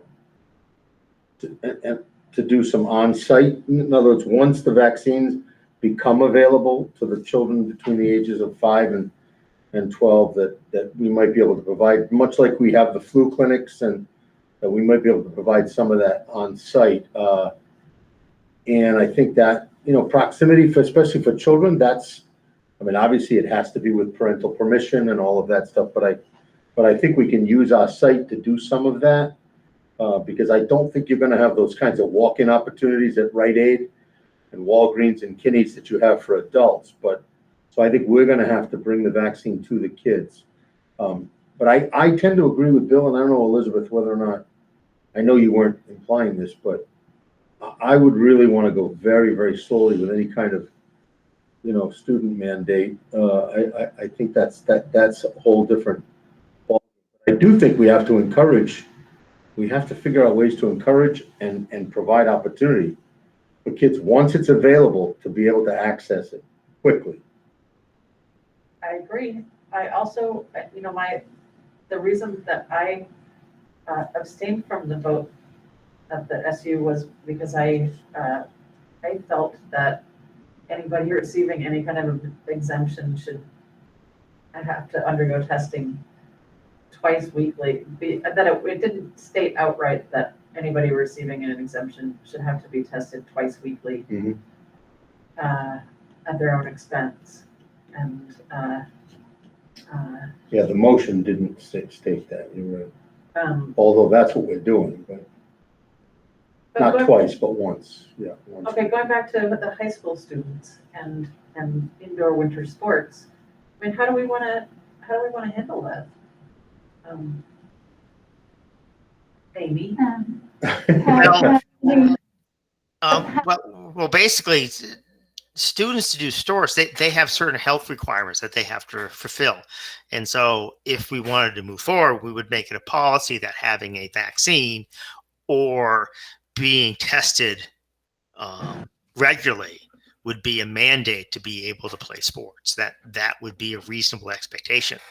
And just like anything, we're not forcing students to take the vaccine, but they have a choice. Either you take the vaccine or get tested twice weekly, or you don't mingle with other students from other high schools. I think that's a reasonable requirement.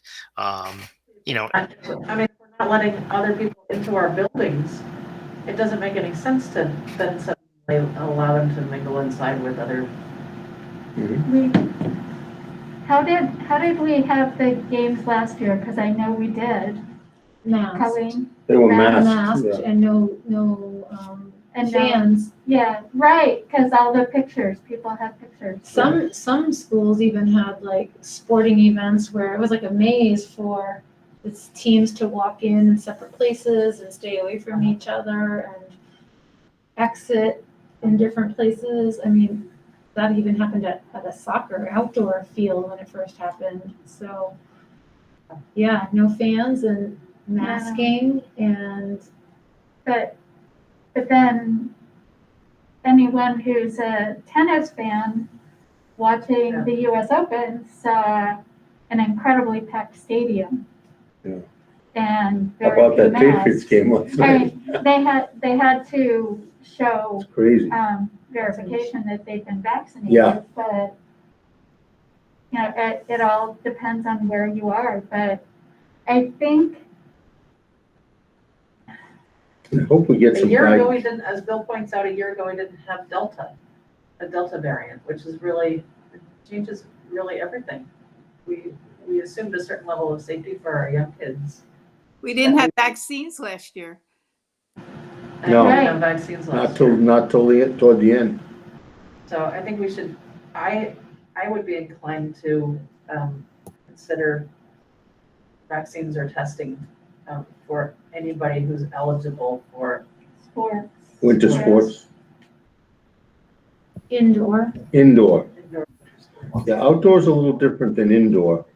I see Wendy turned her camera on because I know, Wendy, you reached out to me a while ago. You had a couple of thoughts. As a coach, you could be very well crippling the ability to field teams for all of our programs, because that requirement could very well turn away the 4 kids that you need to fulfill a team. Sports numbers are down already.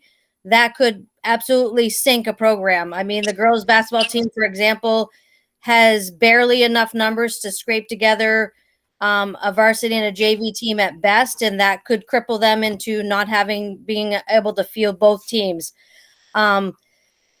As a parent, I'm masking my vaccinated son every day for school because you've made the decision that everybody is masked and we're not differentiating. So now penalizing a student athlete versus a non-student athlete, I feel like is a little bit contradictory to the stance of we're treating everyone the same. And as far as vaccination goes and or testing, I think that's my decision. And so saying you're only going to test student athletes, I mean, who's to say these students that are not athletes aren't mingling with people at the rec center or the movie theater? We can't control everything. And I think, honestly, even though we're, traveling teams and going to other schools, there's as limited a crossover as possible in those environments. Those people are hyper vigilant about this scenario and going to do anything and everything they can to make it as safe as possible for those athletes. So probably these kids in their general public are at much a higher risk than in a controlled environment as it is.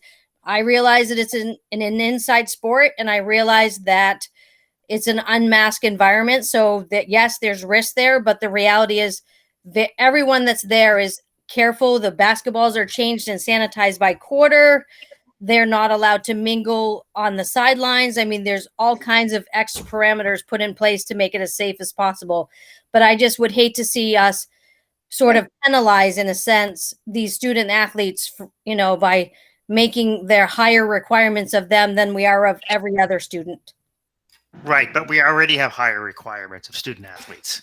That's already a thing. They have to have a certain grade point average. They have to be physically fit. And I do take offense to the, not necessarily offense. I take exception to using the term penalize. We're not penalizing anybody. We are requiring them to vaccine or to take tests. That's not a penalty.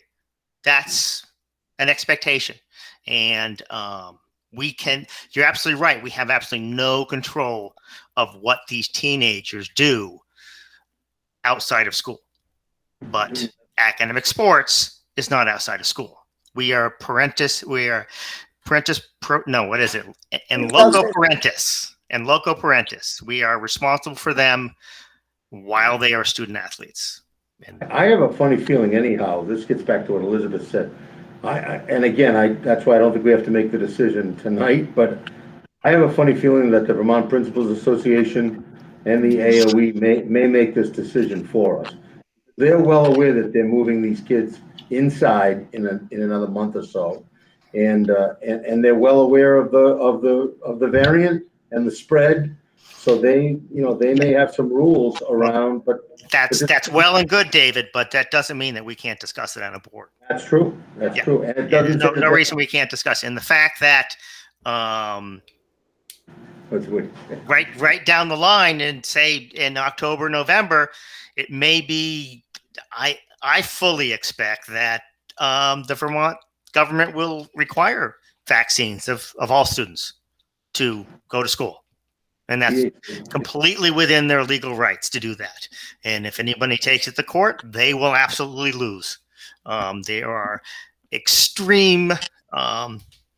It's there. I don't need to talk about the legality of how well vaccine requirements for public school hold up in courts. They do. Thank you, Bill. Rebecca, I see your hand. Sure. I one of the things that I'm thinking about as we're having this discussion is, what are our goals?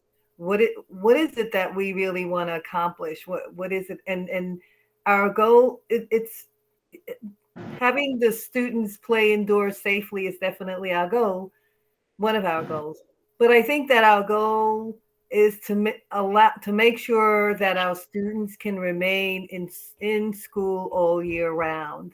I mean, they've already lost 1 year. And so our goal now is to create an environment where they can remain in school and get the education that they need to get.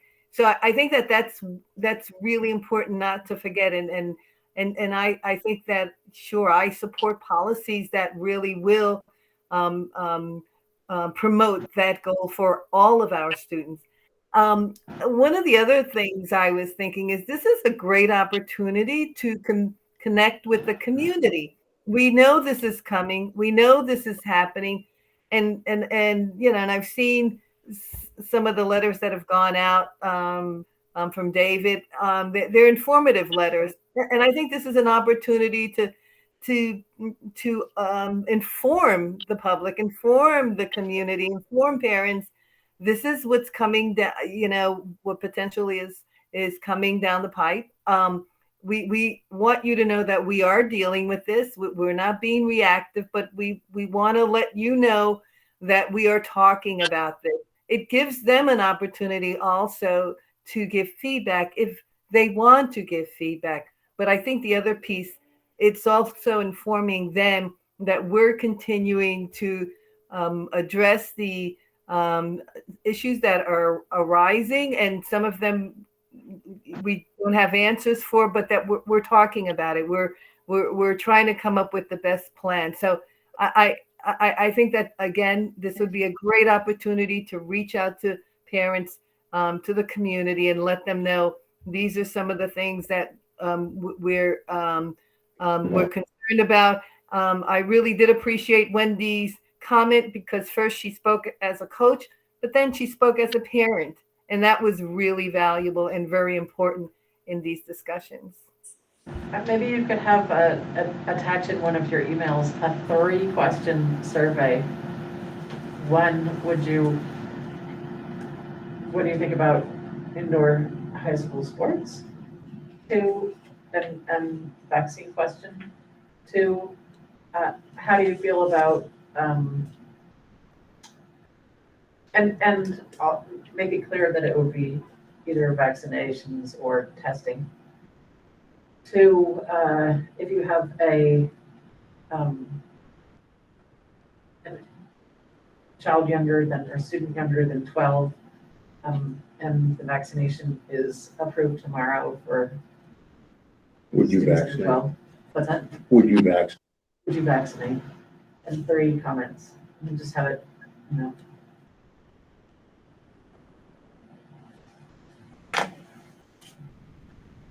Yeah, I think that's Just a simple yes, yeah. no. Looking ahead sort of survey, right? Yeah. That's doable.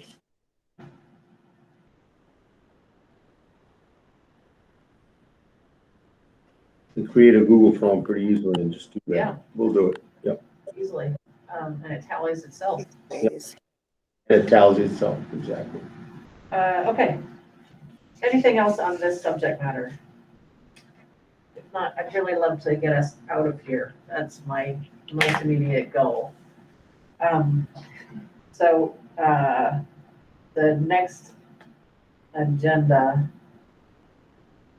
Is it next meeting? The next meeting is back to the 1st of the month, which is what? October 4th. October 4th. Okay, good. Well, that's perfect, because we'll be closer to our answer about vaccinations. So we'll put vaccinations on it.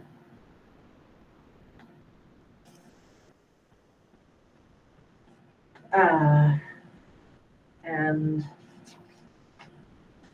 let's see. Oh, I would like for us to have that's October, so it's going to start being close, but I'd really love for us to have a discussion of the budget, of our district's budget, without spreadsheets. Yeah, I think that's a good idea. We were going to try to do that tonight, but I think it was, yeah. I mean, and if we're going to do that, I think it would be nice to keep the agenda items. Yep. Because that could be a healthy discussion and may take some time. I mean, we know a couple of things, right? We know that we're sitting on a pretty substantial surplus from last year. That gets rolled into the budget process. But I think it would be nice to not, to have that kind of conversation. Yeah. What are our priorities? Where do we, what Yeah. are some of the needs? I'd like the administrators, what are the things we don't we don't have that we could use, you know? So if we're, I mean, we always get a, 3% increase across Right, the budget. right. But what do we want to actually, how do we want to express our values and our? I agree. plan? I think that would be a great discussion. So just sort of, you know, I think we called the preliminary budget discussion without numbers, basically. I think, yeah. Like a philosophical Yeah. budget discussion. It'll be the first of its kind. It's gonna be great. So vaccination update, well, of course, principals report, superintendent's report, Yeah. vaccination update and budget discussion. Anything else that has to, I would like to at least revisit this idea of assessment and reporting on an assessment. I think we'll be in a place where Right. we might be able to even, you know, give you some examples of how that might happen. Excellent. Yeah, but I think that might be enough because Okay, that's big. all right. Is there anything else before I hang up? Can we Oh, just Bill, do, Didn't Colleen say she could get the records of where students, seniors? at the SU meeting. If Yeah. not before, Yeah, definitely. she's gonna get that out by email. Yeah. Oh, okay. I'm gonna check on the clearinghouse data too, and I'll get that out to everybody. Rebecca, did you have something? update on the anti-racism policy? We want to do. We should probably keep that on the agenda, yeah. Good point. Well, I That really could think come that up should with- stay at the SU level because that's where the, Yeah, and also prioritizing, even budget-wise, yeah. but I'll put it on anyway because if I do manage to meet with our select board, I'd love to be able to report that out. Yeah, it'll come up under one of our reports anyhow. Okay, and Bill, I was wondering if you have like 1 minute at the end of this meeting. As you wish, Master. Meet with you, Elizabeth? Is that what you're saying? Yeah, I just want to ask him a question. Sure. So I'll take a motion to adjourn. to adjourn. So Motion to moved. adjourn? It looked like Amy said and Nancy seconded. Okay. Okay, Who's faster? So we'll need a vote. so, Rebecca, how do you vote?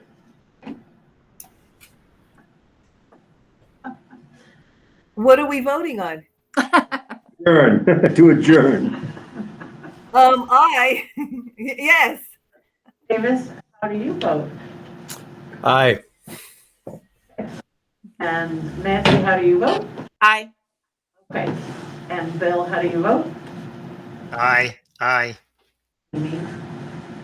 I suppose. And I will vote aye. So we'll see you on October 4th. Thank you ever so much for sticking. Thanks, with me. everybody. Thank you.